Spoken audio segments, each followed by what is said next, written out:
ახლა შემოგვიესწრა ადამიანი, ვის ირგვლივაც არის აგებული ბრძოლების მთელი ეს ქარდი. UFC-ს მსუბუქი წონის დროებითი ჩემპიონი ჯასტინ გეიჯი. მოხარული ვარ შენი ნახვით. ბრძოლამდე რამოდენიმე კვირა დასჭა, თავს როგორ გრძნობ. 36 დღე დასჭა, ვეღარ ვითმენ.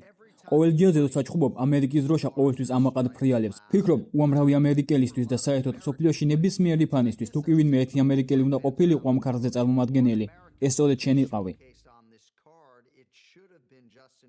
როგორ მოხდა ეს ყველაფერი და გქონდა თუ არა ოდესმე ეჭვი, რომ თეთრი სახლის გაზონზე იჩხუბებდი. სიმართლე გითხრა, გუშინ ჩემს გუნდელებს ვეუბნებოდი, აშკარა იყო, რომ მე აქ ყოველთვის უნდა ყოფილიყავი მეთქი. ამიტომაც კი ვიცი საერთოდ რატომ ვინერვიულე პედი პიმბლერთან ჩხუბზე. თუმცა დიახ, იმ მოგების გარეშე დღეს აქ არ ვიქნებოდი. ეს ჩემი ცხოვრების უდიდესი ბრძოლა იყო. მას შემდეგ რაც მაქს ჰოლოვეისთან წავაგე და მე რაფაელ ფიზიევი დავამარცხე, ვიცოდი რომ ასეთი დიდი ბრძოლები მელოდა.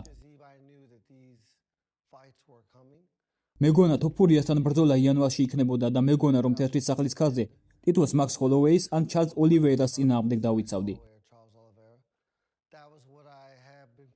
ფიზიევთან და ჰოლოვეისთან ჩხუბის შემდეგ სულ ამას ვამბობდი და ამ მიზანს მივწევდი. უბრალოდ ისე მოხდა, რომ მოვლენები ასე არ განვითარდა.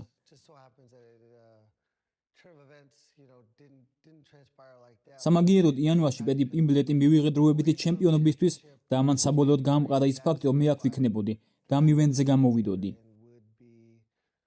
ეს ნამდვილი პატივია, მართლა დიდი პატივია იმ კაცისთვის, რომელიც მიკარგული ადგილიდან პროვინციიდან მოდის. რა თქმა უნდა, მინდა ეს ქვეყანა ისე წარმოვაჩინო, როგორც მას შეეფერება. ფიქრობ, ამას ყოველ ჯგუფში ვაკეთებდი ჩემი მონდომებით, მომზადებით, დისციპლინითა და მსხვერპ შეწირვით. მე ვცხოვრობ ამერიკული ოცნებით, ასე რომ მოვიგებ თუ წავაგე, 100%-ით მზად ვიქნები. ამდენი რამ მაქვს გამოვლილი, UFC-ში მგონი უკვე მე-6 სატიტულო ქამარზე ვჩხუბობ, რაც უპრეცედენტოა და ისევ აქ ვარ. ჩემი მოშორება სადეს, მაგრამ ხედავთ, ვერ გააკეთეს. ცხოვრობ ამერიკული ოცნებით, ფინანსური თავისუფლებაც უკვე მოპოვებული მაქვს. როგორც ჩანს, პედი პიმბლერთან ბრძოლისთვის მზადება ფანტასტიკური იყო და თავად გამოსვლად შესანიშნავი გამოვიდა. წარმომიდგენია, რამდენად ყვაყოფილი იყავი ყველაფრით, რაც ბრძოლის წინა პერიოდში და უშუალოდ ჩხუბის ღამეს მოხდა. კიდევ ერთხელ ვამბობ, მე ნამდვილად ვენდობით ჩემს მწვრთნელს, რომელსაც ბრძოლის გეგმა უსიტყვოდ მოქმედებითა და მუდმივი მუშაობით შემოაქვს ჩემში. ჩემი ბევრი ჩხუბი გაქვთ ნანახი. 10 სხვადასხვა ბრძოლაში მე შემიძლია 10 განსხვავებული მებრძოლი ვიყო. ეს სპორტის სტილების შეჯახება, ასე რომ რა თქმა უნდა, თოფურიასთან არ ვაპირებ ზუსტად ისეთივე ბრძოლის ჩატარებას, როგორც ფიზიევთან ან პედი პიმბლერთან ჩავატარე.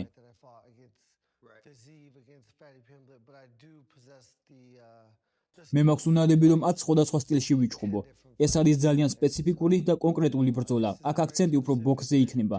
რაც ძალიან განსხვავდება ჩემი წინაური სატიტულო ჩხუბისგან, სადაც ძლიერი გრეპლერების და მოჭიდავების წინააღმდეგ მიწევდა გამოსვლა. იმ ბრძოლებში ჩემი შეცდომა ის იყო, რომ კოლექტივებს მხოლოდ მეტოქის სტილიდან გამომდინარე ვაკეთებდი. ამჯერად კი ჩემს საუკეთესო და იდეალურ ვერსიას გვაჩვენებ. და თუ მას შეუძლია იმ ღამეს მომიგოს, მაშინ პატივისცემ ამას.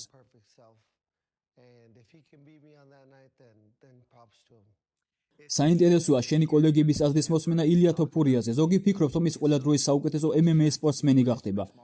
როდესაც მის ბრძოლებს უყურებ, შენთვისაც ისეთივე განსაკუთრებული ჩანს, როგორც სხვა მებრძოლებისთვის. შეუძლებელია უყურო, როგორ აძინებს ვოლკანოვსკის, ჰოლოვეის, ოლივეირას ზედიზედ. ერთმანეთის მიყოლებით და არ იფიქრო, რომ აქ რაღაც განსაკუთრებული ხდება. ყველა ეს ბიჭი პოზიციურად შეცდა და ილია ძალიან კარგად იყენებს მომენტს, რომ მეტოქე ცუდ პოზიციაში ჩააგდოს. ასე რომ ცხადია, ახლა მე სწორედ იმაზე ვარ ფოკუსირებული, რომ ყოველთვის კარგ პოზიციაში დავრჩე. ვიყო რეაქტიული, არასდროს დავიხიო უკან, არამედ ყოველთვის მქონდეს საპასუხო რეაქცია.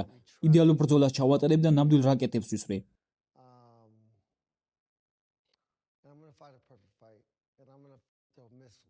შენ ამ როსტერში ერთ-ერთი საუკეთესო ათლეტი ხარ. ფიქრობ, ფანების დიდ ნაწილს კი ესმის, რამდენად კარგი ხარ ათლეტურად სხვადასხვა სპორტის სახეობებში. ვიცი, რომ ყელში გაქვს ამოსული საჭიდაობაზე გეკითხებიან, მაგრამ როგორც all ამერიკანის დონის მოჭიდავე, ოქტაგონზე შენი ჭიდაობა ალბათ უფრო ნაკლებად გამოიყენე, ვიდრე ნებისმიერ სხვა all ამერიკან მოჭიდავემ UFC-ს ისტორიაში.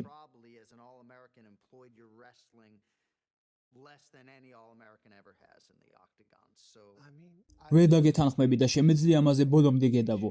ჩემი ყველა ბრძოლა გარდა იმ ბრძოლებისა, რომლებიც წავაგე, რატომ არ გადავიდა პარტიაში? ჭიდაობის დაცვის ხარჯზე. ჭიდაობის ნახევარზე მეტი ხომ იმაში მდგომარეობს, რომ მეტოქეს არ მისცეს შენი პარტიაში გადაყვანის საშუალება. მეც სწორედ ამას ვიყენებდი, რაშიც საუკეთესო ვიყავი, როცა ვჭიდაობდი. ჩემზე ქულის აღება ძალიან რთული იყო, ძალიან ჯიუტი ვიყავი და მას ვერ წაართმევ ადამიანს. ასე რომ პოზიციის შენარჩუნებაში ძალიან ჯიუტი ვარ. ეს დამღლელია, მაგრამ გპირდებით, მას შემდეგ რაც ოლივეირა მახრჩობელათი მომიგო, პარტიაზე ძალიან ბევრს მუშაობ. პიბლეტის დამარცხება პარტიაში შემეძლო უბრალოდ რისკზე წასვლა არ მინდოდა, თორემ 100% შემეძლო პერის პარტიაში მოგება.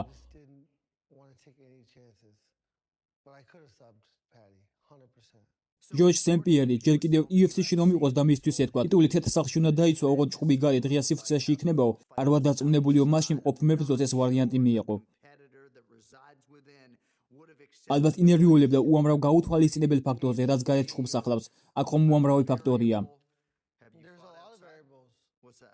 მე მიყვარს გაუთვალისწინებელი ფაქტორები, ძალიან მიყვარს. ყველაზე დიდი ფაქტი და რეალობა ისაა, რომ რა ფაქტორების წინაშეც არ უნდა დავდგე, მე ზუსტად იმავე ფაქტორების წინაშე ვიქნები, როგორშიც ის. ასე რომ იმედია ყველანაირი ფაქტორი იქნება ელვა, ჭექა-ქუხილი, მწერები. მე ამისთვის მზად ვარ. ჩემი ცხოვრების პირველი ბრძოლაც ღიაცის ქვეშ იყო, გარეთ ჩატარდა, მე სოფლიდან ვარ, სოფლელი ბიჭი ვარ.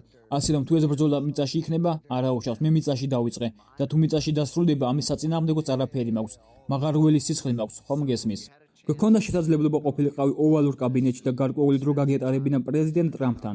გრძნობდი რაიმე დამატებით ემოციას ან აღელვებას, როდესაც 14 ივნისამდე დღეებს ითვლი. სიმართლე გითხრათ, ჩემს ცხოვრებაში საერთოდ აღარ არსებობს ემოციები, ასე რომ არაფერი მიქორწნია. მაგალითად, დარბაზში ვიჯექი, როცა ირჟი კარლოს ულბერმა ნოკაუტში ჩააგდო, ეს ჩემ თვალწინ მოხდა და არანაირი ემოცია არ მქონია. ამ სპორტმა ჩემი ცხოვრება სრულიად შეცვალა. მე ემოციები აღარ გამაჩნია. ვიცი, რამდენად განსაკუთრებული მომენტია ეს. სულელი არ ვარ და კარგად მესმის. რამხელა რამა ეს ჩემი მწვრთნელებისთვის, ჩემი ოჯახისთვის და რამდენად მნიშვნელოვანი იქნება ეს ყველაფერი, როცა კარიერას დავასრულებ. მაგრამ ახლა ჩემთვის ეს უბრალოდ მორიგი გალია. მაგრამ როდესაც დედაშენი კაროლინა გეუბნება, რომ შენით ამაყობს, მაშინაც კი არ გრძნობ ემოციას. კიდევ ერთხელ ვამბობ, დაბადებიდან ჩემი უდიდესი მიზანი სწორედ ეს იყო, რომ მშობლებს ჩემით იამაყათ.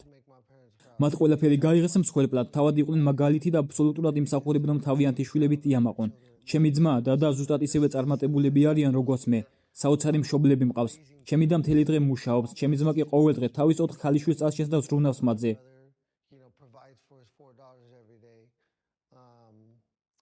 ეს კი აღგიწე, რამდენად დალოცვილი ვარ ასეთი მშობლების ყოლით. აქ რომ არ ვიყო, ალბათ ისეთ რამეს გავაკეთებდი, რაც საზოგადოებას უკეთესობისკენ შეცვლიდა. როდესაც უყურებ ჩარლზ ოლივეირას, მაქს ჰოლოვეის, ალექსანდრ ვოლკანოვსკის და იმ შეცდომებს, რომლებიც მათ ილია თოფურიას წინააღმდეგ დაუშვეს, არის კონკრეტული ფაქტორი, რასაც ამ ბიჭთან ბრძოლისას აუცილებლად უნდა არიდო თავი?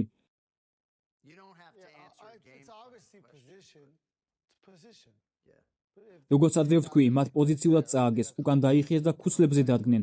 ილიას მეორე დარტყმისას, როცა ის 5 დარტყმიან კომბინაციას აკეთებდა, მათ პოზიცია დათმეს. აი ეს არის ის, რაც მე არავითარ შემთხვევაში არ უნდა გავაკეთო. ამ ბრძოლაში მხოლოდ წინ წავალ, ეს ადრეც გითხარი და ჩემი ბოლო ჩხუბის დროსაც აღნიშნე, მე მართლა მჯერა რომ წინ უნდა იარო. და თუ ეს უფრო სახიფათო პოზიციებში ჩამაყენებს, მაინც ასე უნდა მოვიქცე. სწორედ ასე ვაპირებ ამ ბრძოლის ჩატარებას.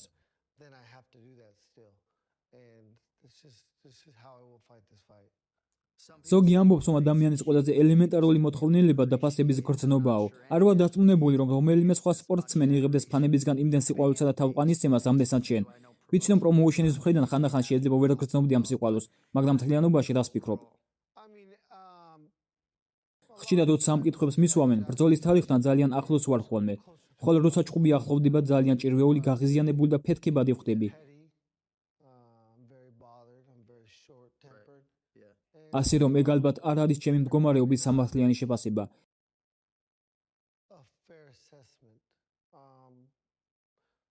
მე აქ ვარ 2017 წლიდან, სულ ტოპ 5-ში ვარ რეიტინგში. ვამბობ ხოლმე, ჩემი მოშორება სცადეს მეთქი, მაგრამ რეალურად ყოველთვის დიდ ბრძოლებს მაძლევდნენ. შესაბამისად, ეს უბრალოდ მათი მხრიდან მოცემული შესაძლებლობებია, რომ მწვერვალზე დავრჩე. ყველა სტანში ჟუანტელი დაგვივლის 34 ივნის ოქტაგონისკენ გამოვემართები. მიყვარს ეს ფაქტი და ვიცი, რომ აბსოლუტურად ყველას გულისცემა ეცვლება, როცა იციან, რომ ბრძოლას ვიწყებ. იმიტომ რომ ხალხმა იცის, მე მზად ვარ და ყველაფერზე წავალ. ოღონდ გამარჯვების მისაღწევად წესებს არასდროს დავარღვევ, არასდროს ვიეშმაგებ.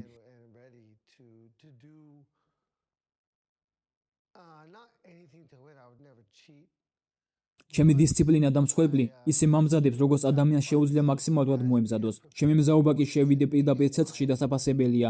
ეს უნდა იქნას აღიარებული და ადამიანებმა ეს თვისება თავიანთ ყოველდღიურ ცხოვრებაში უნდა გადმოიტანონ. რისკის გარეშე არაფერი გამოდის. And should be replicated in people's daily lives without taking risk. ჩემი თანამემამული ამერიკელების სახელით გეტყვი, რომ ჩვენთვის ნამდვილი შთაგონების წყაროხა და მოუთმენად ველით დასიზამ ამ გრანდიოზულ ივენტზე 14 ივნისს UFC-ს მომავალი დიდების წევრი ჯასტინ ჰაილაით გეიჯი. დიახ, სერ, UFC თეთრი სახლის ქარხნი, მალე შეხვდებით.